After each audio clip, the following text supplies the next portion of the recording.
Welcome back. ఎప్పుడెప్పుడా అని ఎదురు చూసిన తీర్పు నిన్న వచ్చింది. ఎగ్జిట్ పోల్స్ అంచనాలు ఒక విధంగా తల్లకిందులయ్యాయా?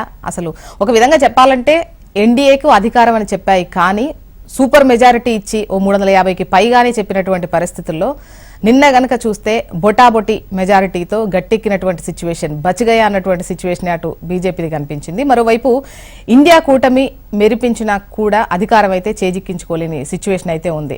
మరోవైపు పెద్ద ఎత్తున చర్చ జరుగుతోంది. గతంలో ఉన్నటువంటి మిత్రుల్ని కలవబోతున్నారు, ఏదో జరగబోతుంది, ఏమైనా రాజకీయాలు మారతాయా, ఈక్వేషన్స్ ఎలా ఉండబోతున్నాయన్న చర్చ కూడా నడుస్తోంది. మాట్లాడదాం. ఇటు తెలంగాణకు సంబంధించి చూసినట్లయితే 2 జాతీయ పార్టీలకు 8 చొప్పున సీట్లు, హైదరాబాద్కు 1 స్థానం, అటు బీఆర్ఎస్కు 0 ఏం రాలేదు. సో వీటిపై చర్చిద్దాం. గెస్టులు రెడీగా ఉన్నారు. అల్జాపూర్ శ్రీనివాస్ గారు బీజేపీ సీనియర్ నాయకులు, కాంగ్రెస్ నుంచి మాజీ ఎమ్మెల్సీ దిలీప్ గారు, ఉప్పాల లక్ష్మణ్ గారు సీనియర్ జర్నలిస్ట్. నమస్తే అండి, వెల్కమ్ టు ద డిబేట్. నమస్తే. నమస్తే శ్రీనివాస్ గారు, ముందుగా మీతోనే స్టార్ట్ చేద్దాం. అబ్కి బార్ 400 పార్, ఒక్క బీజేపీకే 370, ఇది ఆర్టికల్గా 370 కాదు, మాకు వచ్చే సీట్లు. ఇంత ధీమాగా ఉన్న మీకు నిజంగానే బచిగయ అన్నటువంటి సీట్లు దక్కాయి. ఈవెన్ మ్యాజిక్ ఫిగర్ ఇండివిజువల్ గా మీరు దక్కించుకోలేకపోయారు. అవును, వాస్తవమే. ప్రజా నిర్ణయాన్ని శిరస వహించాలి. వారి యొక్క నిర్ణయమే ఫైనల్ గా స్వీకరించాల్సింది ఏ పార్టీ అయినా కానీ. అదే బ్యూటీ ఆఫ్ డెమోక్రసీ. కాబట్టి మేము మా లోపం ఎక్కడ ఎందుకు ఓడిపోయినాము, బాగా బలంగా ఉన్నటువంటి పార్టీ పరిస్థితి ఉత్తరప్రదేశ్ కావచ్చు, లేకుంటే మహారాష్ట్ర కావచ్చు, లేకుంటే బలంగా పెరిగినట్టు ఈ మధ్యన పెరిగి మళ్ళీ తక్కువ సీట్లు సాధించడం పశ్చిమ బెంగాల్ కావచ్చు అని కూడా మేము ఆలోచిస్తాం. కానీ అంత మాత్రాన మోదీ గారి హవా లేకుంటే బీజేపీ హవా లేదని కాదు. లేకపోయి ఉంటే ఒరిస్సా లాంటి స్టేట్ లో పెరిగేది కాదు, కొత్త రాష్ట్రం లేదు. మధ్యప్రదేశ్ లో 29 గెలవడం జరిగింది. గుజరాత్ ఆల్మోస్ట్ 1 సీట్ తప్ప అన్ని గెలవడం జరిగింది, 26లో 25. సో ఇది కొద్దిగా ఎక్కడో ఒక చోట అక్కడ స్థానిక పరిస్థితులను బట్టి ఆయా పార్టీల యొక్క కలయిక. బీజేపీ మాకు సీట్ రాకున్న అలయన్స్ లో బీజేపీకి ఓడి చాలు ఇండియా తరఫున, ఎన్డీఏ తరఫున. కాబట్టి మనం అంతా కలిసి ఒక పోరాటం చేద్దాం, బీజేపీని ఓడిద్దాం ఒక లక్ష్యంతో ఆ కూటమి, ఇండియా కూటమి బాగా కృషి చేసినట్టుగా అనిపిస్తా ఉన్నది. ఇంకా ప్రధానమైన కృషి చేయాలి కదా. ఇప్పుడు రాజకీయాలు అంటేనే అవి, ఎన్నికలంటేనే అవి. మేము అప్రిషియేట్ చేస్తాం దాన్ని. కానీ ఒక అబద్ధాన్ని నుంచి రాజ్యాంగాన్ని మారుస్తారు, రిజర్వేషన్ తీసేస్తారు, బీసీ ఎస్టీ వర్గాలకు మొత్తంగా కూడా ఉన్నటువంటి రిజర్వేషన్ వ్యవస్థను మొత్తం రద్దు చేసి ఈ దేశాన్ని మొత్తంగా కూడా మార్చే ఆలోచనలో ఉన్నది. కాబట్టి 400 పార్ అని చెప్పి బీజేపీ మాట్లాడుతున్న అనే మాట కాంగ్రెస్ పార్టీ ఆడిన నాటకం ద్వారా కొద్దిగా నష్టం జరిగింది, వాస్తవమే. అటువంటి ప్రాంతాల్లో ఇప్పుడు మీరు క్లియర్ కట్ గా ముస్లిం రిజర్వేషన్స్ కు సంబంధించి మీరు ప్రస్తావించారు. ఒకవైపు అంటే ముస్లింల ఆస్తి తీసేసి పనిచేస్తారు, ఎక్కువ మంది పిల్లలకు ఉన్న వాళ్ళకి అంటే వాళ్ళకే ఇచ్చేస్తారు, తాలిబొట్లతో సహా తీసేస్తారని, మరి ఈ ప్రచారాన్ని ఎట్లా చూడాలి? నేను చెప్పడం కాదు, కాంగ్రెస్ పార్టీ చెప్పింది కదా. 96 డిసెంబర్ 9 నాడు, 2006 డిసెంబర్ 9 నాడు మరి మన్మోహన్ సింగ్ గారు మాట్లాడలేదా? రికార్డు ఉంది కదా, పేపర్ కటింగ్, టీవీ రిపోర్ట్ ఉన్నాయి కదా. ఇప్పుడు 2006 లో ఆయన మాట్లాడింది ఎస్సీ ఎస్టీ బీసీ వెనకబడ్డటువంటి వాళ్ళు, మైనార్టీలు అన్నటువంటిది ఇస్తే అక్కడ మీరు మైనారిటీ ఒక్కటే పట్టుకొని అందులో మైనారిటీ అంటే కేవలం ముస్లింలు అన్నట్టుగానే మీరు చిత్రీకరించే ప్రయత్నం చేశారనేది వాళ్ళది. గతంలో ఈవెన్ పంజాబ్ కు ప్రజలకు కూడా బహిరంగ లేఖ రాశారు కదా మన్మోహన్ సింగ్ దానికి సంబంధించి. అదే కాంగ్రెస్ పార్టీ దేన్ని ఏ రకంగా చేస్తుంది, అధికారం కోసం కాంగ్రెస్ పార్టీ దేశాన్ని ఎన్ని రకాలు మనం అంతా చూస్తా ఉన్నాం. అధికారం కోసం దేశాన్ని విభజించినటువంటి ఒక కాంగ్రెస్ పార్టీ గురించి మనకు తెలియదు కాదు. ఇవాళ అనుభవిస్తున్నటువంటి ఒక సమస్య, ఈ అగ్నిగుండంగా మారినటువంటి నిన్నమొన్నటి దాకా మారినటువంటి దేశం కాంగ్రెస్ పార్టీ కానుక కదా. భారతీయ జనతా పార్టీ వచ్చిన తర్వాత ఈ దేశంలో శాంతి సమృద్ధి కనబడతా ఉన్నది, ఐకమత్యం కనబడతా ఉన్నది. ప్రపంచ విపణిలో భారత్ అంటే చాలా గౌరవప్రదమైన స్థానాన్ని సంపాదించారు because of Modi and Bharatiya Janata party. కాబట్టి ఇది ఒకవేళ అంటే మీరు అన్నట్టు రిజర్వేషన్స్ కావచ్చు ముస్లింలకు సంబంధించి ఇవన్నీ ఒకవేళ వర్కౌట్ అయితే ఇప్పుడు యూపీకి సంబంధించి అక్కడ మీరు సీట్లు అంత పెద్ద ఎత్తున మీరు ఎక్స్పెక్ట్ చేసింది ఏమి రాలేదు, మీకు వచ్చేసి 37 వస్తే ఇండియాకు 43 వచ్చాయి, మీకు అక్కడ బాగా వర్కౌట్ అవుతుందని అనుకున్నారు. డెఫినెట్ గా అక్కడ మేము 65 నుంచి 70 సీట్లు వస్తాయి, ఇప్పుడున్న 62 కదా, ఇంకా ఎన్డీఏ అప్నాదాలు కలిపితే 64 ఉండే, బాగా తగ్గినాయి. అక్కడేం పని చేయలేదా చూసినా గారు? అసలు దేశంలో పని చేయలేంటూ రాష్ట్రం అంటే ఎక్కడ ఉంది చెప్పండి?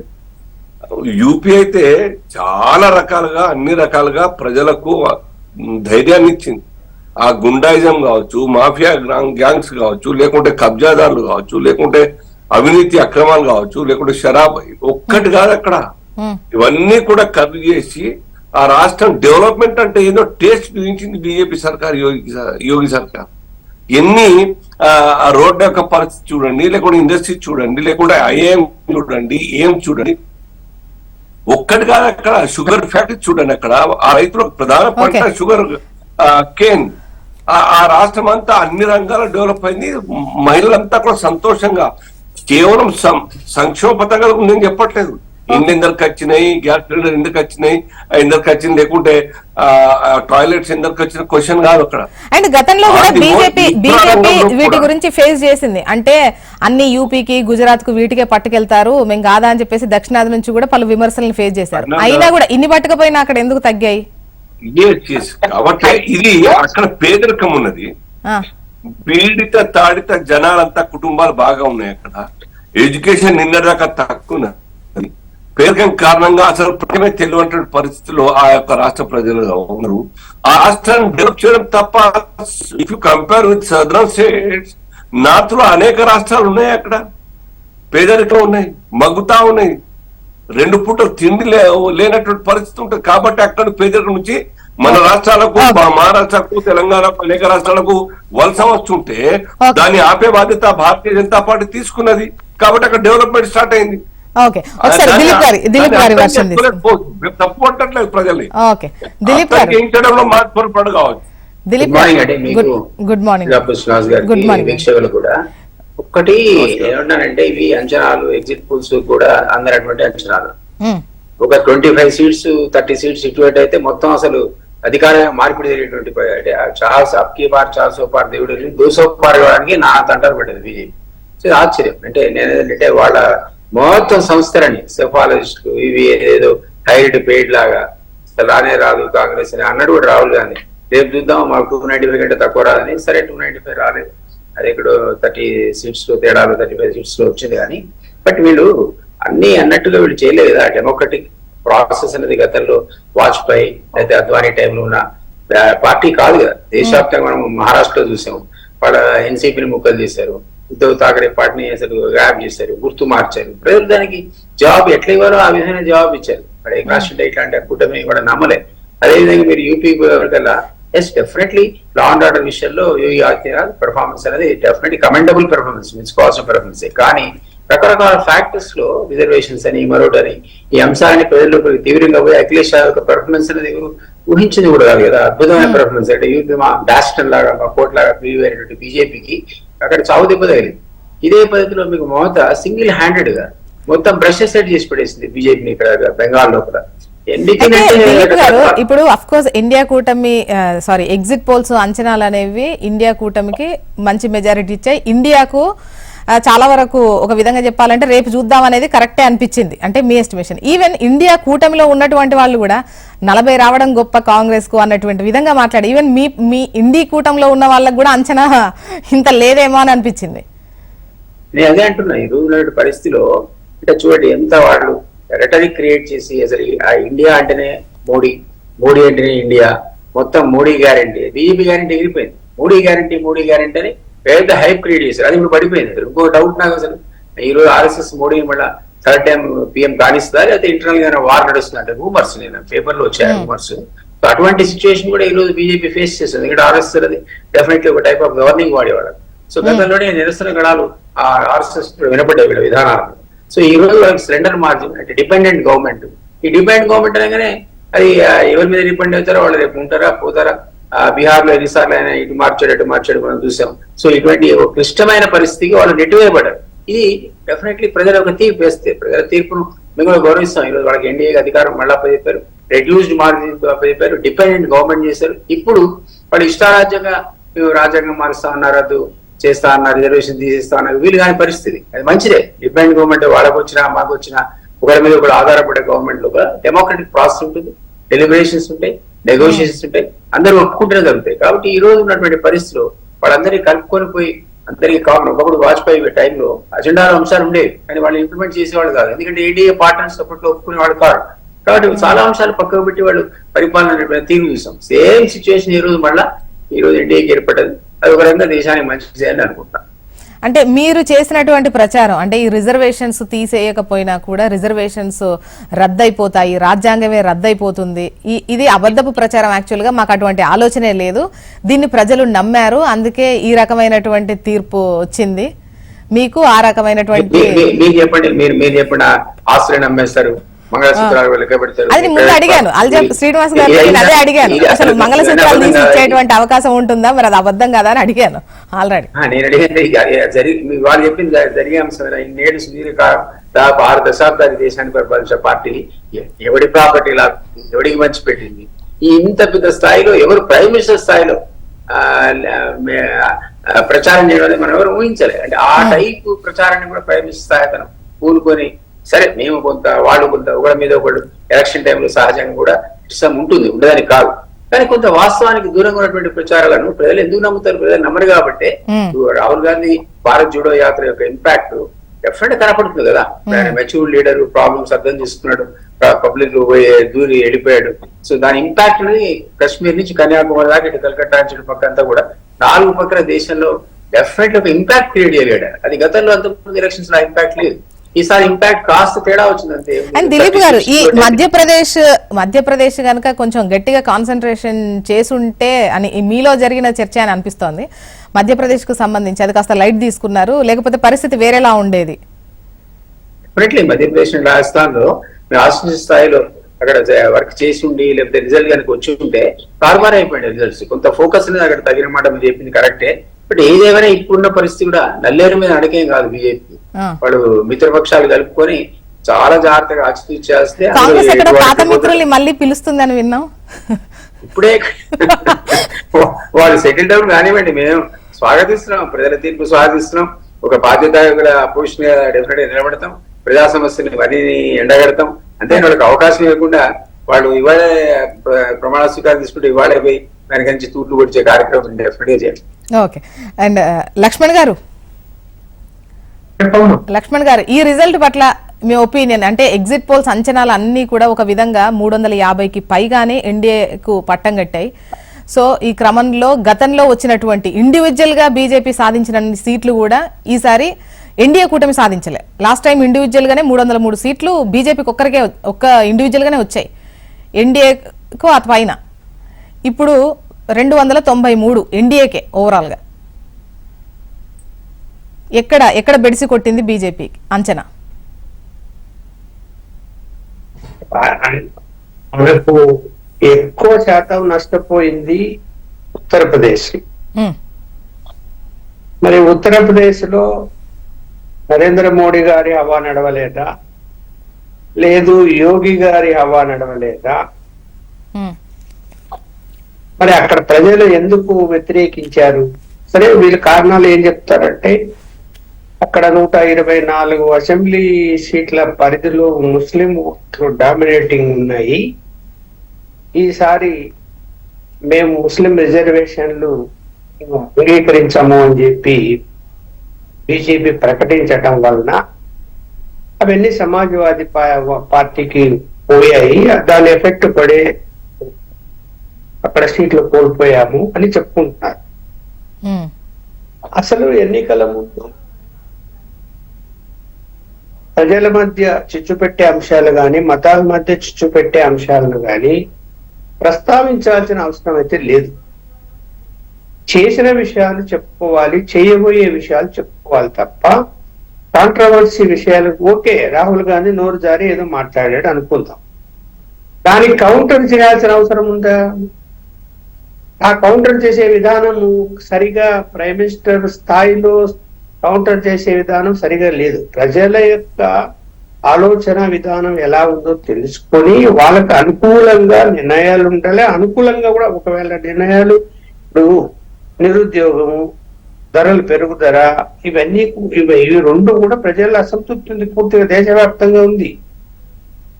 ఈ గ్యాస్ పెరిగింది, దాన్ని ఏమైనా తగ్గించగలిగినారా? ఏదో కంటి చుడుపు 50 రూపాయలు తగ్గించాము, 100 తగ్గించామంటే కాదు. 1200 దాటిపోయినటువంటి దాన్ని 600 ఉండేది 1200 దాటిపోయింది. మహిళలు ఇప్పుడు మన తెలుగు రాష్ట్రాల కంటే అక్కడ ఉన్నటువంటి ఉత్తరాది రాష్ట్రాల్లో బీహార్ కానీ ఉత్తరప్రదేశ్ కానీ పేదరికము ఎక్కువ శాతం ఉంటుంది. వాళ్ళు భరించే పరిస్థితుల్లో లేరు. ఇవాళ మార్కెట్ లో ఉన్నటువంటి ధరలు, ఏ ధరలు అన్ని నిత్యావసర వస్తువుల ధరలు కానీ ఇవన్నీ. ఇప్పుడు మేము వస్తే గ్యాస్ సిలిండర్ ఫ్రీగా ఇస్తాము, మేము ఇవి చేస్తాం అవి చేస్తామని కాంగ్రెస్ పార్టీ చెప్పుకుంది. ఏమో చేస్తారేమో వాళ్ళు. ఒకటి. రెండోది మతపరమైన అంశాలు కూడా బెడిసి కొట్టాయి. ఇప్పుడు అబ్సల్యూట్ మెజారిటీ, మీరు 2/3 మెజారిటీ వస్తే మీరు ఏదో చేయాలని అనుకుంటున్నారు బీజేపీ. దానికోసం ప్రయత్నం చేయండి, రానివ్వండి, వచ్చిన తర్వాత చేయండి. అలా కాకుండా మేము ఎన్నికల ముందు సరే రాహుల్ గాంధీ ఏదో ప్రస్తావించాడు, కాంగ్రెస్ పార్టీ వీళ్ళు ప్రస్తావించారు అంటే ప్రస్తావించుకుంటారు. వాళ్ళు ఎవరి ఈ స్ట్రాటజీ వాళ్ళకు ఉంటది ఓట్లు రాబట్టుకోవడానికి. అవన్నీ గమనంలోకి తీసుకోకుండా టెంప్ట్ అయిపోయి మాట్లాడినట్టు అనిపించింది. చాలా అంశాలు అది ప్రైమ్ మినిస్టర్ హోదాలో మాట్లాడవలసినటువంటి అంశాలు కాదు అని. ఇప్పుడు ఇవాళ మరి నేలకు దోసుకుంటే ప్రయోజనం ఏముంది? ఇప్పుడు మహారాష్ట్రలో సరే శివసేనను విడగొట్టారు, దాని ఫలితం ఇప్పుడు శివసేనకు అక్కడ సీట్లు వచ్చాయి. ఆ పార్టీని ఆదరించారు పార్లమెంట్ ఎన్నికల. యాక్చువల్ గా అసెంబ్లీలో ఆదరించారా? పార్లమెంట్ ఆదరించారంటే ఎంత వ్యతిరేకత ఉంది అక్కడ? ఇదంతా కూడా దృష్టిలో పెట్టుకోవాల్సిన అవసరం లేదా ఉన్న బలంగా గవర్నమెంట్ మార్చేస్తాము, ఒక గ్రూప్ వస్తే చీల్చేద్దాము. పార్టీ ఎదగాలి అంటే ఇప్పుడు భారతీయ జనతా పార్టీ ఇవాళది కాదు, 82లో అనుకుంటాను, 80లో. మరి ఎన్ని సంవత్సరాలు పట్టింది ఇవాళ ఒక స్టెబిలిటీ రావడానికి? పడుతుంది సమయము, దానికోసం వేచి ఉండాలి. ఇప్పుడు ఒరిస్సా ఎలా వచ్చింది అధికారంలోకి? సమయం పడుతుంది దేనికైనా. అలా కాకుండా ఫాస్ట్ గా అయిపోవాలా అనేటువంటి ఉద్దేశంతో ఏంటంటే ప్రభుత్వాలు మార్చేటువంటి విధానాన్ని కూడా జనం అంగీకరించలేదు.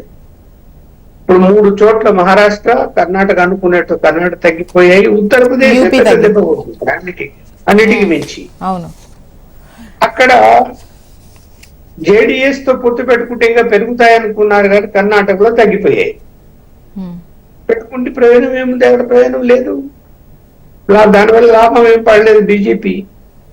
ఈ కొన్ని స్ట్రాటజీల విషయంలో ఒంటెత్తు పోకడా. అంటే ఇక్కడ చూడండి, పార్టీలో డెమోక్రసీ ఉండాలి ఎప్పుడు కూడా. కోర్ కమిటీ లాగా ఒక 10 మంది కూర్చొని డిస్కస్ చేసుకొని ఫీడ్బ్యాక్ తెచ్చుకొని చేయాలి. అలా కాకుండా నరేంద్ర మోడీ, అమిత్ షా అన్ని నిర్ణయించేస్తారు అనేటువంటి ఇది పార్టీలోకి వెళ్ళిపోయింది. ఏదైనా సరే వాళ్ళిద్దరు నిర్ణయించాలా. అభ్యర్థులు ఊరికే పేరుకు మాత్రమే ఎలక్షన్ కమిటీ ఏదో కూర్చుంటారు, అభ్యర్థుల లిస్టు ప్రకటిస్తారంటే నిజమది కాదు. వాళ్ళిద్దరు కూర్చొని డిసైడ్ చేసిన లిస్టును అక్కడ చదువుతారు అంతే. నాకు బీజేపీ నాయకులు చెప్పిందే నేను చెప్తున్నా. అంటే ఆ ఒంటెత్తు అంటే అలా పార్టీ ప్రభుత్వాన్ని ఓకే, ఒక ప్రధానమంత్రిగా ఒక హోంమంత్రిగా ప్రభుత్వాన్ని మీ ఇద్దరు చేతుల మీద నడిపించండి, అది వేరు. పార్టీని నడిపించే విధానంలో కూడా అధ్యక్షుడు ఏమైపోయాడు, మిగతా వాళ్ళు ఆఫీస్ బేరర్స్ ఏమైపోయారు, ఎవరి అభిప్రాయాలు తీసుకుంటున్నారు, ఇది అన్డెమోక్రటిక్ గా ఒక నేతృత్వ ధోరణితో వారిద్దరు వ్యవహరించారు అన్నది వాస్తవం. లక్ష్మణ్ గారు, అంటే ఈ రిజల్ట్ విషయాన్ని కనుక చూస్తే మామూలుగా ఎగ్జిట్ పోల్స్ ఇచ్చినప్పుడు రామ మందిరం బాగా వర్కౌట్ అయిందని అన్నారు. అయోధ్యకు సంబంధించి ఫైజాబాద్ లో కూడా ఓడిపోవడం జరిగింది. దీన్ని ఎట్లా చూడాలి? చూడమ్మా, ఇక్కడ అయోధ్య నిర్మించితే అయోధ్య నగరములో ఉన్నటువంటి వాళ్ళు అక్కడ పరిస్థితులు చూసి సంతోషించవచ్చు, ఆదరించవచ్చేమో కానీ అది పార్లమెంట్ పరిధిలో నేను చెప్తున్నా కదా, ముస్లిం ఓట్లు డామినేషన్ అది కూడా ఈ మొత్తం వీళ్ళ వ్యవహారం ఏంటంటే అనవసరంగా ముస్లింస్ విషయంలో ఇప్పుడు ఎన్ని చెప్పినా డెమోక్రసీలో మనం ఉన్నాం. మరి సరే కొంత మీకు ఏదైనా పాలసీనో స్ట్రాటజీనో ఉండొచ్చు. ఒక ముస్లిం అభ్యర్థి కూడా టికెట్ ఇచ్చారా? ఇవ్వలేదు కదా. ఒక్కరికన్నా ఇవ్వాలి కదా, చెప్పుకోవడానికైనా ఇవ్వలేదు కదా. ఇవన్నీ ఆలోచిస్తారు. మనము ఇతర మతస్థుల కంటే ముస్లింస్ వాళ్ళకు ఆలోచించడానికి రాత్రి పూట టైం దొరుకుతుంది, టైం స్పెండ్ చేస్తారు, అన్ని గమనిస్తుంటారు, అన్ని బయటికి చెప్పలేకపోవచ్చు కొంతమంది, కానీ చర్చించుకుంటారు ఏం జరుగుతున్నది, ఏం చేస్తుంది పార్టీ, భవిష్యత్తులో మనకేమైనా ఇంకా ఇబ్బంది పెడుతుందేమో అనేటువంటి అభద్రతా భావము వచ్చే విధంగా ఈ యొక్క బీజేపీ నాయకుల తీరు ఆ ఎన్నికల ప్రచారంలో కనపడింది. యాక్చువల్ గా అది నిజం కాదు, ఏమీ చేయరు కూడా. అంటే ఈ దేశాన్ని నుంచి ముస్లింస్ అందరినీ పంపించేస్తారా? సాధ్యం కాదు కదా. అది జరిగే పనినా? 30 కోట్ల మందిని ఇక్కడి నుంచి ఇంకా ఇతర దేశాలకు వెళ్ళాడు, వేరే దేశం ఏమైనా ఇచ్చేస్తారా? అది జరిగే పని కాదు కదా. ఇదేమన్నా రాజుల కాలమా? యుద్ధాలు చేసి ఆక్రమించుకొని తరిమేసి ఇవన్నీ చేయడానికి అయిపోయింది. ఇప్పుడు ఆధునిక యుగంలో ఉన్నాం మనం. ఆధునిక యుగంలో మనం అందరినీ కలుపుకొని పోయేటువంటి పరిస్థితి రావాలి. ప్రజాస్వామ్య పద్ధతిలోనే ముందుకు నడవాలి. ఓకే, కొన్ని ప్రత్యేక హక్కులు ఉన్నాయి, కొన్ని చట్టంలో మార్పులు చేయాల్సిన అవసరం ఉంది. అవన్నీ జనాన్ని కన్విన్స్ చేయండి, ముస్లిం కమ్యూనిటీ కూడా కన్విన్స్ చేయండి. ఇదిగో ఈ చట్టం మారాలి, ఒక బోర్డు చట్టం మారాలి, లేకపోతే ఇంకో చట్టం ఇప్పుడు తిరుపతి తలాక్ పెట్టారు, ఏం వ్యతిరేకత రాలేదు కదా. ఎక్కడో ఒక చోట ఒకరో ఇద్దరు మాట్లాడారు కానీ తిరుపతి తలాక్ అమల్లో ఉన్నది కదా, వ్యతిరేకత రాలేదు. దానివల్ల ప్రయోజనం కూడా ఉంది. ముస్లిం మహిళలు సంతోషంగానే ఉన్నారు. దాని భయంతో మమ్మల్ని త్రిపుల్ తలాక్ చెప్పి ఇంట్లోంచి గెంటేయడం లేదు అనేటువంటి ఒక ధైర్యం వచ్చింది వాళ్ళకి. అలా మీరు కన్విన్స్ చేసి ముందుకు తీసుకెళ్ళకపోతే, వ్యతిరేక ధోరణిలో ఉన్నారు అంటే ఏమైపోతుంది అంటే ఓటు బ్యాంక్ ఎలా ఉంటుంది వాళ్ళది. ఇప్పుడు ఓల్డ్ సిటీలో చూసాము, ఆమె వెళ్ళి రెచ్చగొట్టింది ముస్లింస్, ఇంకా రెచ్చగొడితే ఇంకా యూనిటీ పెరుగుతుంది వాళ్ళ మధ్య. రెచ్చగొట్టకూడదు, రెచ్చగొట్టకుండా ప్రజాస్వామ్య పద్ధతుల్లో రిక్వెస్ట్ టైప్ లో ఓట్లు అడుక్కోవాలి. ఎప్పుడు కూడా రెచ్చగొడితే ఏమైపోతుంది అంటే యూనిటీ పెరుగుతుంది. అది స్ట్రాటజీ కాదు, అది సరైన స్ట్రాటజీ ఈ ఎన్నికల్లో ఈసారి అమలు చేయకుండా. అయితే అలా చేస్తే యూనిటీ హిందువుల్లో పెరిగి ఓట్లు వస్తాయేమో అని అనుకున్నారేమో. అలా పర్సంటేజ్ లేదు, హిందువులలో ఇలా ఎప్పుడు రాదు. క్యాస్ట్ పరంగా మనం విడిపోయాము. ఇప్పుడు ఎందుకు జాట్లందరూ ఓట్లు వేయలేదు, లేకపోతే ఉత్తరప్రదేశ్ లో కూడా ఒక కమ్యూనిటీ అంతా, ఒక కులం అంతా ఓట్లు వేయలేదు, అఖిలేష్ యాదవ్ అట్రాక్ట్ అయ్యారు. ఇవన్నీ ఎందుకు వస్తున్నాయి మరి? కులాల వారీగా అది మళ్ళా ఎందుకు ఉలగనం చేయాలంటుంది కాంగ్రెస్ పార్టీ? వాళ్ళు ఇంకా విడగొట్టి పబ్బం కట్టుకోవటానికి. అందువల్ల వీళ్ళు కూడా వాళ్ళ కులాల వారీగా మనం విడిపోయినప్పుడు మతాల వారీగా మీరు ఏదైనా విడగొట్టాలనే ప్రయత్నాలు చేస్తే అది సాధ్యం కాదు. ఎందుకంటే యూనిటీ నిజంగా పెరిగి ఉంటే, అంటే ముస్లిం రిజర్వేషన్లు రాజ్యాంగానికి విరుద్ధం పెట్టమంటున్నారు, తర్వాత త్రిపుల్ తలాక్ పెట్టారు, కామన్ సివిల్ కోడ్ తీసుకొస్తున్నారు, మనం ఓట్లు వేయాలని హిందువులందరూ 80% హిందువులందరూ ఓట్లు వేసితే ఎన్ని సీట్లు రావాలమ్మా? ఖచ్చితంగా 400 సీట్లు రావాలి. మరి రాలే కదా. 63 సీట్లు కోల్పోయింది బీజేపీనే. చిన్న విషయం అది, 63 సీట్లు కోల్పోవడం అంటే. ఓకే, ఇంకా ఎక్కువ వస్తాయని భావించారు సర్వేల్లో. శ్రీనివాస్ గారు, ఈ ముస్లింల అంశమే మీకు పెద్దగా దెబ్బ కొట్టింది అని, ముస్లిం రిజర్వేషన్ ఎత్తేసి మిగతా వాళ్ళకి పనిచేస్తామని ఏదైతే ఒక అనౌన్స్మెంట్ ఉందో, ఆల్మోస్ట్ ప్రతి బహిరంగ సభలో మేము వస్తే ముస్లిం రిజర్వేషన్ ఎత్తేస్తామని చెప్పారు. మత ప్రాతిపదిక రిజర్వేషన్స్ అయితే ఇవ్వము అన్నారు. లేదు, మేము చెప్పడం కాదు, రాజ్యాంగం చెప్పింది కదా. అది రాజ్యాంగానికి కట్టుబడి ఉన్నాం మేము. రాజ్యాంగం ద్వారా ముస్లిం మైనార్టీ పేరు మీద రిజర్వేషన్స్ లేవు. దానికోసమే కదా ఈ దేశంలో కాంగ్రెస్ పార్టీ చేయనటువంటి ఒక అతిపెద్ద నిర్ణయం తీసుకున్నది ఎన్డీఏ సర్కార్, మోదీ సర్కార్ 10% ఎకనామికల్లీ వీకర్ సెక్షన్ కోసం 10%. వాళ్ళు అడిగేది ఉన్నది కర్ణాటకలో ఇంకా చోట కానీ 4% తెలంగాణ కానీ. బీజేపీ 10% ఇచ్చింది కదా. మేము మతాల వారిగా మేము మా నుంచి కొత్తగా మాట్లాడడం కాదు, రాజ్యాంగం ప్రకారంగా ఉన్నటువంటి ఒక దాని ఫెసిలిటీ ప్రకారమే మేము మాట్లాడుతున్నాము. అంత నిర్ద్వందంగా నిర్భయంగా మేము ధైర్యంతో మాట్లాడుతాం. మీరు కాంగ్రెస్ పార్టీ మెజారిటీ హిందువులకు జరిగినటువంటి అన్యాయాల గురించి కావచ్చు, మరణకాండ కావచ్చు, హత్యాకాండాల గురించి, దోపిడీల గురించి కావచ్చు, వాళ్ళ మీద మాట్లాడినా మేము న్యాయంగా హిందువుల పక్షాన జరిగినటువంటి అన్యాయాల గురించి మాట్లాడినాం. ఈ అమ్మమ్మల్ని మాతో మాదులు అంటారు. మరి మీ బాధ్యత కాదా రాజకీయాల్లో పార్టీగా? అన్యాయం ఎవరి వైపు జరిగితే అలా పక్కన ఉండిస్తాను, ధైర్యం చేయాల్సింది న్యాయం చేయడానికి మాట్లాడి కాదు. వాళ్ళు ఇన్నప్పుడు ఎప్పుడు ముస్లిం పక్షాన, ఎప్పుడు మైనార్టీ పక్షాన్ని నిలబడి వాళ్ళ యొక్క ఒత్తాసు చేయడం కారణంగా వాళ్ళంతా కూడా ఒక్కటగా కాంగ్రెస్ పట్టుకోవడం. మేము చేసిందేం తప్పలేదు. మరి వాళ్ళెందుకు? అంటే శ్రీనివాస్ గారు ఎక్కడా కూడా ముస్లింలకే ఇస్తాము, వాళ్ళనే ఆర్థికంగా పరిపుష్టి చేస్తామని చెప్పలేదు.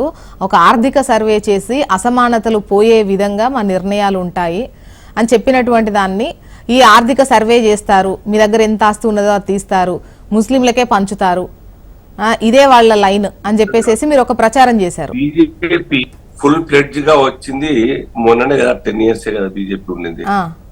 కాంగ్రెస్ పార్టీ ఈ దేశంలో 50 సంవత్సరాలు 54 సంవత్సరాలు పాలించింది కదా.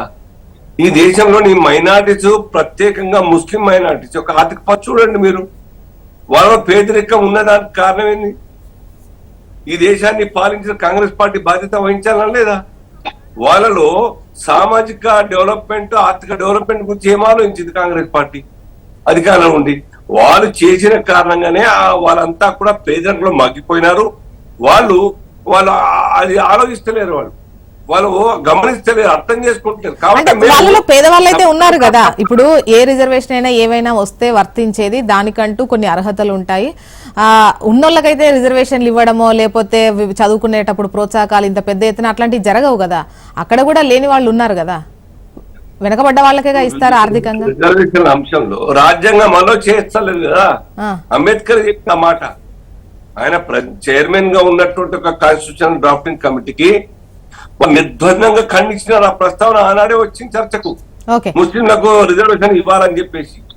దాన్ని ఒప్పుకోలేదు, ఆ కమిటీ మొత్తం ఒప్పుకోలేదు. అనేక మంది సభ్యులందరూ కూడా నిర్ద్వందంగా ఖండించినారు. ఆ ప్రకారమే నడుస్తా ఉన్నాయి, రాజ్యాంగం అమలైతా ఉన్నాయి. దాన్ని మేము పాటిస్తున్నాము, అమలు చేస్తాం. కొత్తగా చేసింది ఏం లేదు. డెఫినెట్ గా వారిలో మార్పు రావాల్సిన అవసరం ఉన్నది, వారిలో చదువు ఉండాల్సిన అవసరం. ఈ కాలంలో చూసిన విచిత్రం ఏంటంటే సమాజం చన్నుపై పోతా ఉన్నాయి దేశం ప్రజలంతా కూడా. ఇప్పుడు మదరసాల పేరు మీద ఒక కూపిలోకి మగ్గిపోయి ప్రపంచం తెలియదు, సైన్స్ తెలియదు, టెక్నాలజీ తెలియదు, కంప్యూటర్ తెలియదు. అస్తమానం అరబీలో ఆ యొక్క మదర్సాలలో నేర్చుకునే దాంతో వాళ్ళకు సాధించేది ఏమున్నది? అదే మేము మాట కూడాను. దీనివల్ల మీ యొక్క ఉత్థానం జరగదు, డెవలప్మెంట్ ఉండదు, మీరు రండి మామూలు స్కూల్ లాగా చదువుకోండి అని చెప్పేసి యూపీ సర్కార్ తీసుకున్న నిర్ణయానికి కోర్టు మళ్ళీ అడ్డగించింది. అనేక మదర్సాలో బినామీ ఫేక్ పేర్లతో డబ్బులు లేపుతోంది అనేక సంవత్సరాల దశాబ్దాల కాలంగా. దాన్ని ఆపి ఈ యొక్క సమాజంలో కలవండి, మీరు దాంతో పాటు మీరు డెవలప్ కండి అని చెప్పడం జరిగింది. దానికి కోర్టు అడ్డుకోండి, మేము ఊరుకున్నాం. వాళ్ళు ఆలోచించాలి కదా. దానివల్ల వచ్చేదేమున్నది చెప్పండి. మామూలు స్కూల్లో చదువుకుంటే అనేక రకాలుగా సైన్స్ అండ్ టెక్నాలజీ, అనేక రకాలుగా ఎడ్యుకేషన్ అంతే వాళ్ళకు డెవలప్మెంట్ అంతది. సమాజంలో అనేక ఉపాధి ఉద్యోగ అవకాశాలు లభిస్తాయి. కానీ అది కాదు, వాళ్ళలో ఆ మైండ్ సీడ్ మొత్తం కూడా నాటుకుపోయింది. డెవలప్ కావాలి అని కాదు, ఫస్ట్ మతం ముఖ్యం మాకు. Welcome back. దిలీప్ గారు, దిలీప్ గారు, ఇక తెలంగాణ విషయానికి వద్దాము. తెలంగాణకు సంబంధించి కూడా కాస్త, అంటే ఇక్కడ అధికారంలో ఉన్నారు అండ్ ఇండి కూటమి కూడా పెద్ద ఎత్తున ముందుకెళ్లాలనుకున్నారు. మిగతా రాష్ట్రాల్లో వర్కౌట్ అయినా కూడా ఇక్కడ మీరు అనుకున్నటువంటి నంబర్ రీచ్ కానట్టే అనిపిస్తోంది.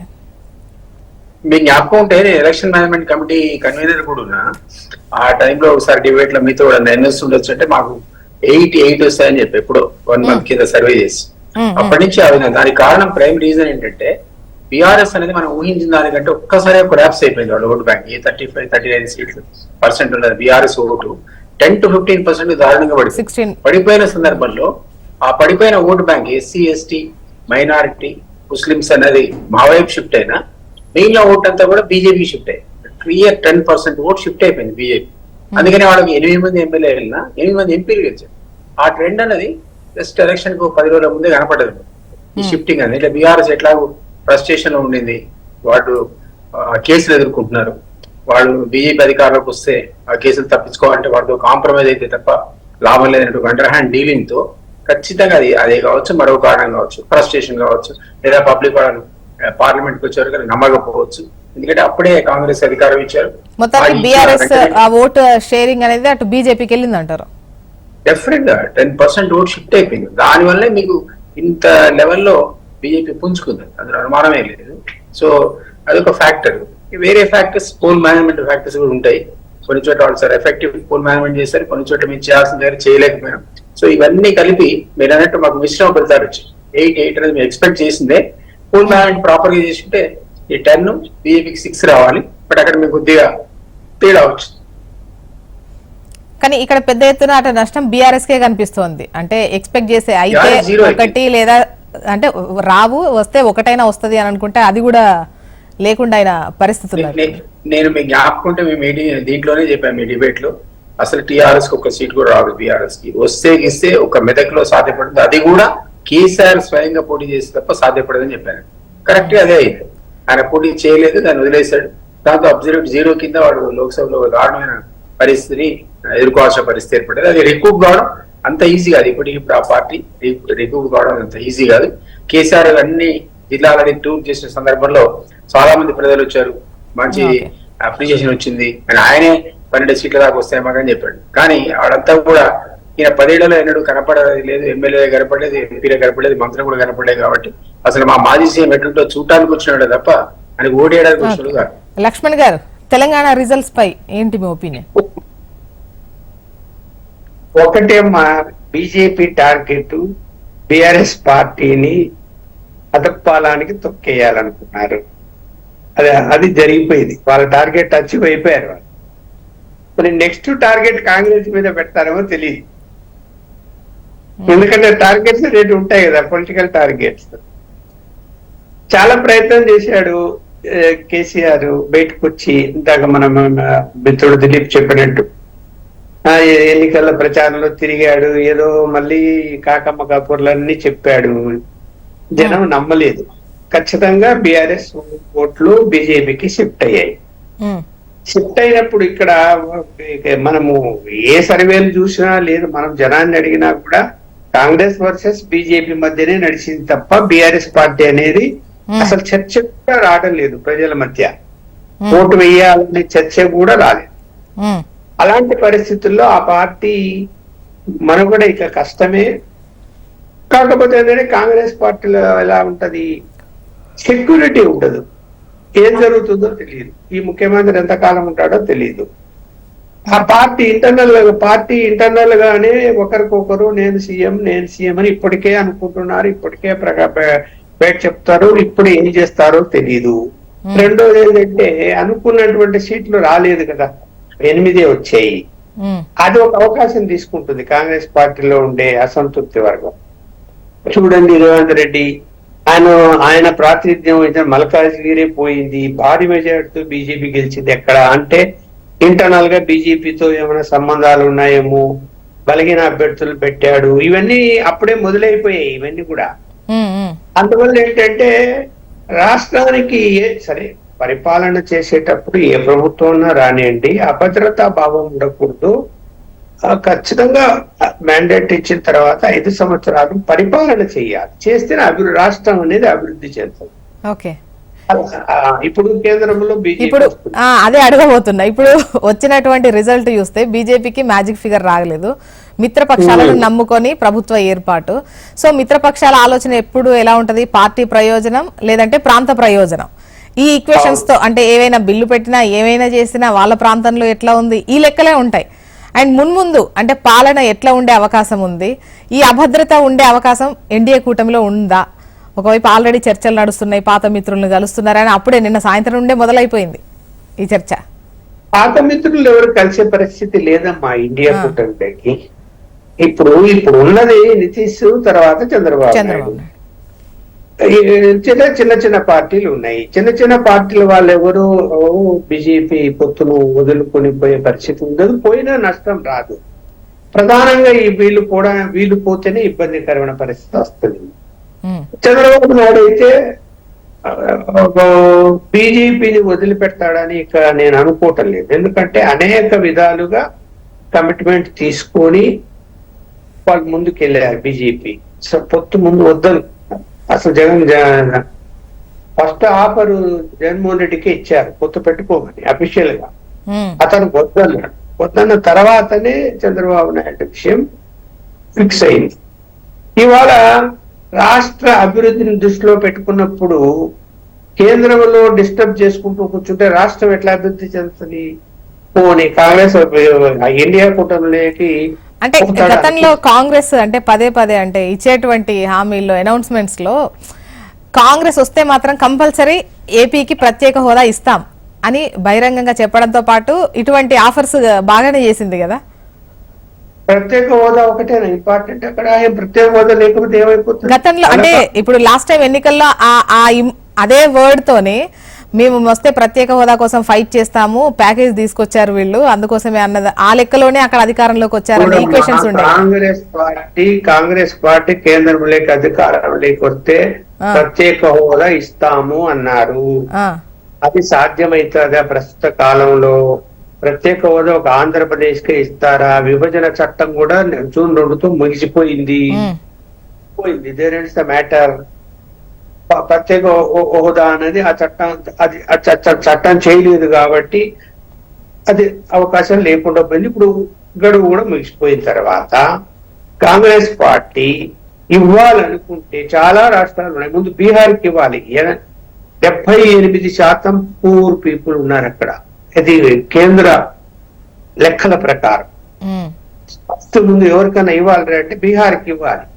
హైయెస్ట్ పూర్ పీపుల్ ఉన్నారు అక్కడ ఈ రోజుకి కూడా. మరి నార్త్ ఈస్ట్ స్టేట్లు, కాశ్మీర్ అన్ని వస్తాయి కదా, చేయగలుగుతారా? నీతి ఆయోగ్ వచ్చిన తర్వాత అంత సులభం కాదు. అలాగే పార్ట్నర్ పార్టీలు ఒప్పుకోవాలి కదా దానికి. ఆ పార్టీ ఇప్పుడు కాంగ్రెస్ పార్టీ అలోన్ ఏం చేయలేదు కదా, ప్రాంతీయ పార్టీ మీద డిపెండ్ అయి ఉంది కదా. అందువల్ల చంద్రబాబు నాయుడు అక్కడ పోయినా కూడా అక్కడ ఒరిగి పెట్టేది ఏం లేదు, చేసేది ఏమీ లేదు. కాంగ్రెస్ పార్టీకి వాళ్ళకి సొంతంగానే మ్యాజిక్ ఫిగర్ వస్తే ఏదైనా చేయగలుగుతారు వాళ్ళు అనుకునేటువంటి. ఏది ఇప్పుడు బీజేపీ అయినా అంతే, సొంతంగా మ్యాజిక్ ఫిగర్ వచ్చింటే ఏదైనా చేయగలుగుతారు. ఇప్పుడు అలాంటి పరిస్థితి బీజేపీ కూడా లేదు. సరే డిమాండ్ చంద్రబాబు నాయుడు పెట్టొచ్చు ఇవ్వమని, లేదంటే ప్రత్యేక ప్యాకేజీకి ఆయన అంతకుముందే ఒప్పుకున్నాడు. కాబట్టి మనం ఆంధ్రప్రదేశ్ గురించి మాట్లాడాల్సి వస్తే ఖచ్చితంగా కేంద్రంలోని బీజేపీ ఆంధ్రప్రదేశ్ కు నిధులు ఇచ్చి తీరాలి, పోలవరం కంప్లీట్ చేయాలి, రాజధాని నిర్మాణానికి నిధులు ఇచ్చి తీరాలి. శ్రీనివాస్ గారు భారతీయ జనతా పార్టీ వాళ్ళ ఎంత కోరుకున్నా అక్కడ జగన్మోహన్ రెడ్డి గారు దాన్ని పట్టించుకోలేదు కాబట్టి అస్తమానం సంక్షేమ పథకాల పేరు మీద సర్కార్ నిధులంతా కూడా పంచి అధికారం ఉండాలి ఊరుకొల్లగొట్టి అనే ఒక లక్ష్యంతో ఆ యొక్క టైం వేస్ట్ చేసినారు. కాబట్టి ఇప్పుడున్న గవర్నమెంట్ కూడా అంతే పంచాలి, ఎందుకంటే అవన్నీ నడుస్తున్న పథకాలు ఆపలేరు కదా, ఆ పంచడం మీరు కూడా చేయాలి.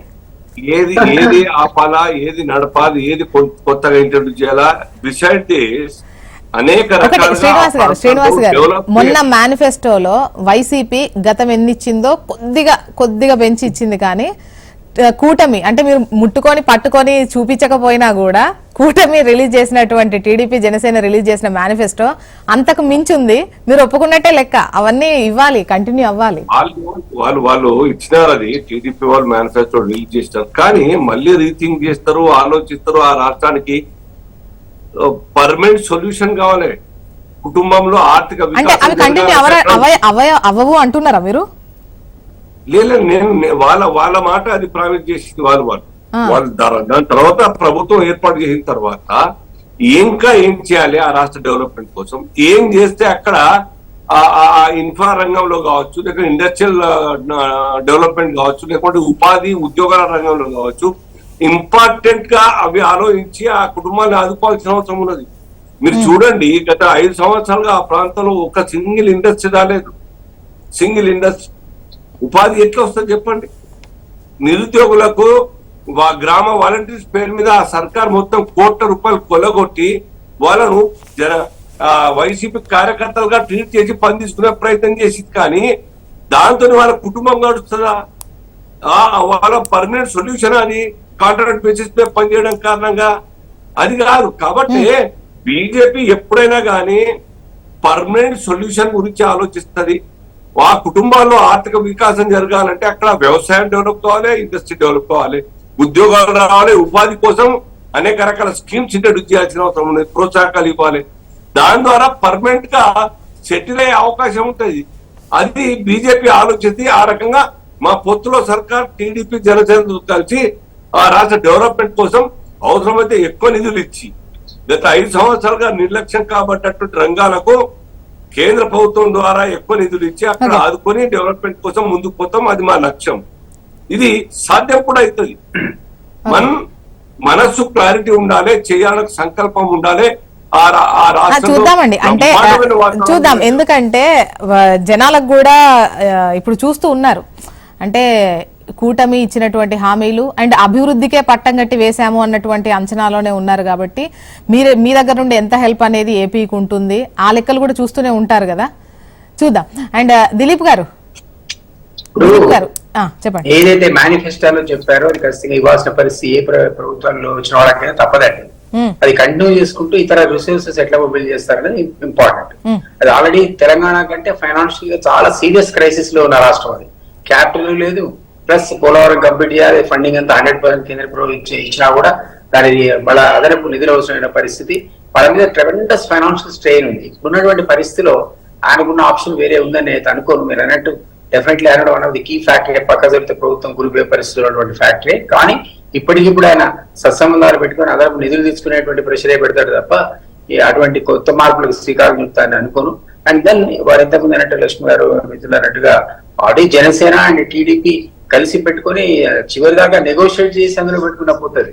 అదర్వైజ్ ఇనిషియల్ గా పెద్దగా వాళ్ళని తీసుకునే ఆలోచనలో లేకుండే బీజేపీ. అది ఇప్పుడు వచ్చేవరకల్లా అత్యధిక సీట్లతో ముందుకు ఎమర్జ్ అయింది. కాబట్టి ఒక కీ ఫ్యాక్టర్ కింద కన్వర్ట్ అయ్యారు. గతంలో ఆయన కింగ్ మేకర్ గా చంద్రబాబు గారు ఎన్ని రకాల పనులు ఢిల్లీలో చేయించుకున్నాడో మనం అందరం చూసాం. సో ఆయనకు ఆ శక్తి యుక్తులు కాబట్టి ఈసారి కూడా నేను అనుకుంటా ఆ విధమైనటువంటి గేమ్స్ డెఫినెట్ గా అంటే పరిపాలన సౌలభ్యం రూపం ఆచరిస్తారని నేను. ఓకే. అండ్ లక్ష్మణ్ గారు ముఖ్యంగా అంటే ఏపీకి సంబంధించి కావచ్చు అండ్ ఓవరాల్ గా దేశానికి సంబంధించి ముఖ్యంగా ఈ సీట్లు ఇదివరకు వచ్చినటువంటి సీట్ల షేరింగ్ వేరు, ఇప్పుడు వేరు. అండ్ ఇప్పుడు బిల్లులు పాస్ అవ్వాలన్నా ఏం కావాలన్నా కూడా గత లెక్కలో ఇప్పుడు ఉండదు. అండ్ ఇప్పుడు పాలన ఎలా ఉండేటువంటి అవకాశం ఉంటుంది అండ్ నిర్ణయాలు ఏ విధంగా తీసుకునే ఛాన్స్ ఉంటుంది?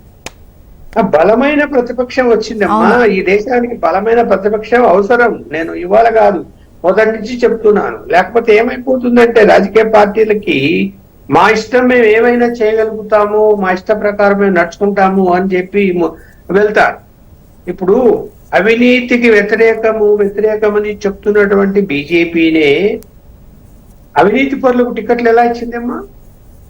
మనం ఎక్కడో వదిలేసి ఆంధ్రప్రదేశ్ చూసుకో, సుధా చౌదరికి సీఎం రమేష్ కి టికెట్లు ఇస్తారా చెప్పండి? పోనీ మీ పార్టీ వాళ్ళ కాదు, వేరే పార్టీ నుంచి వచ్చిన వాళ్ళు. మళ్ళీ ఇక్కడ ఇప్పుడు చెక్ పడుతుంది. ఇష్టం వచ్చినట్టు చేయడానికి లేదు. బలమైన ప్రతిపక్షం ఉంది ఇవాళ. ఆ ప్రతిపక్షాన్ని కాదని పార్లమెంటులో మూవ్ చేయడానికి అవకాశమే ఉండదు. అలాగే మిత్రపక్షాలు కూడా అనేక అంశాల మీద అంగీకరించవు. ఇప్పుడు ముస్లిం వ్యతిరేకంగా సంబంధించిన అంశాలు ఏమైనా నిర్ణయాలు తీసుకోవాలి అంటే చంద్రబాబు నాయుడు గారు లేకపోతే నితీష్ కుమార్ ఒప్పుకుంటారా? ఒప్పుకోరు కదా. ఆ పరిస్థితి లేదు కదా. గతంలో అంటే మనం ఒప్పుకోకపోయినా వాళ్ళకి మెజారిటీ ఉంది, వాళ్ళు నిర్ణయాలు తీసుకుంటారు కాబట్టి మనం సైలెంట్ గా ఉన్నామా అనుకునేవాళ్ళు ఇది మిత్రపక్షాలు. ఇప్పుడు అలా కాదు కదా, మిత్రపక్షాల మీద ఆధారపడి ప్రభుత్వం నడుస్తుంది కాబట్టి మిత్రపక్షాల అభిప్రాయాలు తీసుకొని వాళ్ళ అంగీకారం లేనిది ఒక స్టెప్ కూడా ముందుకు వేయలేరు. ఇది కొంత ప్రజాస్వామ్యానికి మంచిదే అని నేనైతే భావిస్తున్నాను. ఇష్టం వచ్చిన నిర్ణయాలు, ఇప్పుడు నేను చెప్పాను కదా మొదట్లోనే, ఏదైనా దేశానికి ప్రయోజనాలకు సంబంధించి ప్రజలకు ప్రయోజనాలకు సంబంధించిన అంశాలు నిర్ణయాలు తీసుకునేటప్పుడు ఇద్దరు వ్యక్తులే నిర్ణయాలు తీసుకుంటారా? సరైన పద్ధతి కాదు కదా అది. ఎంతమంది ఈ కేబినెట్ మంత్రులతో చర్చించి నిర్ణయాలు తీసుకున్నారు? నిర్ణయం తీసుకున్న తర్వాత కేబినెట్ లో చెప్తారు. ఓకే, మరి అది అందరికీ తెలిసిన విషయమే, ఇది రహస్యమే, బహిరంగ రహస్యమే. ఓకే, చూద్దామండి. ఇప్పటి వరకు అంటే దేశంలో కావచ్చు, అటు ఏపీలో కావచ్చు, నిన్నటి వరకు ఒక లెక్క, ఇకపై ఒక లెక్క అన్నటువంటి రిజల్ట్స్ అయితే వచ్చాయి. చూద్దాం ఏం జరుగుతుందో, పాలన ఏ విధంగా ఉంటాయి, ఇవన్నీ ఇంకా మున్ముందు తెలుస్తుంది. వాటిపై కూడా మనం డిస్కస్ చేసుకుందాం. థ్యాంక్ యూ సో మచ్ అండి డిస్కషన్ లో పార్టిసిపేట్ చేసినందుకు. దిలీప్ గారు, శ్రీనివాస్ గారు, లక్ష్మణ్ గారు, థ్యాంక్ యూ అండి. ఇది వాళ్ళ న్యూస్ అనాలిసిస్. చూస్తూనే ఉండండి హెచ్ఎం టీవీ వార్త.